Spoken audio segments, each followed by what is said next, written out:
मैथिली आ भोजपुरी के सबसे नीक चैनल एपी प्रोडक्शन दरभंगा के एखनई लाल बटन दबाकर सब्सक्राइब करू और घंटी के निशान बटन के जरूर दबाओ ताकि नव नव ऑडियो आ वीडियो अहाँ सब लग तुरंत पहुँच सके।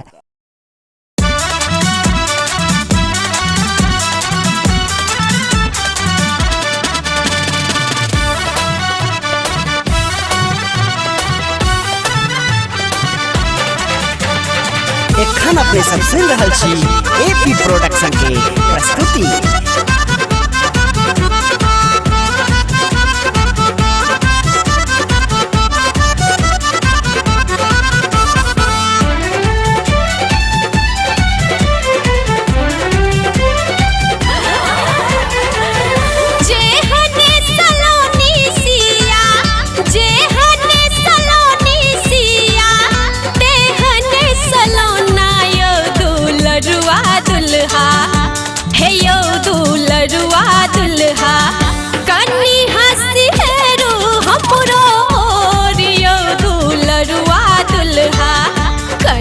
हसी हेरू हमरो यो दुलरुआ दुल्हा जे हने सलोनी सिया जे हने सलोनी सिया ते हने सलोना यो दुलरुआ दुल्हा हे यो दुलरुआ दुल्हा कनी हसी हेरू हमरो यो दुलरुआ दुल्हा हसी हेरू हमरो यो दुलरुआ दुल्हा।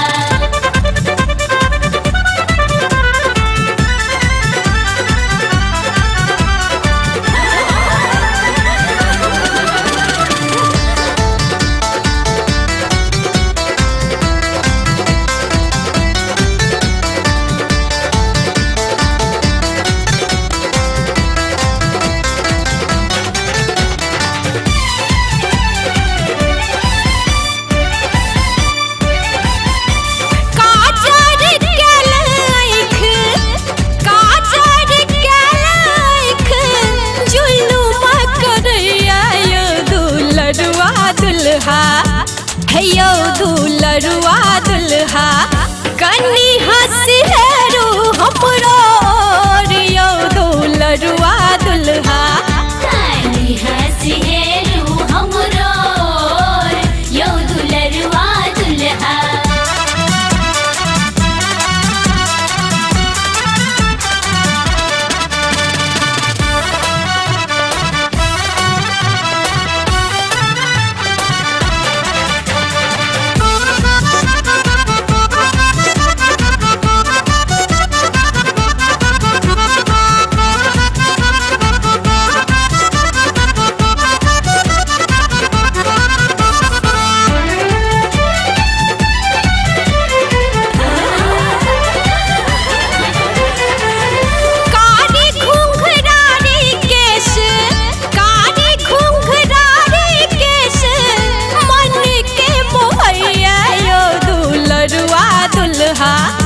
हेयो दुलरुआ दुल्हा कनी हसी हेरू हमरो यो दुलरुआ दुल्हा कनी हसी हेरू हमरो यो दुलरुआ दुल्हा।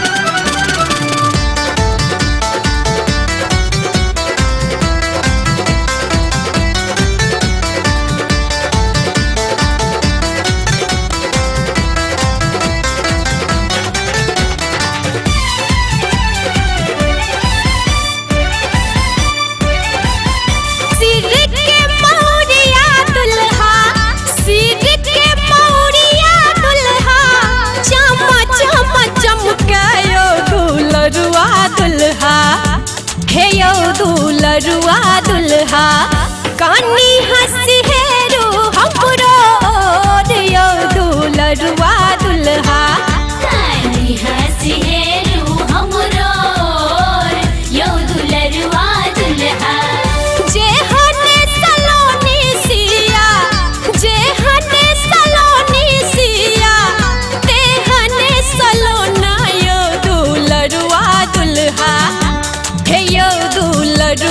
दुल्हा कनी हंसी हेरू हमरो ओर यो दुलरुआ दुल्हा कनी हंसी हेरू हमरो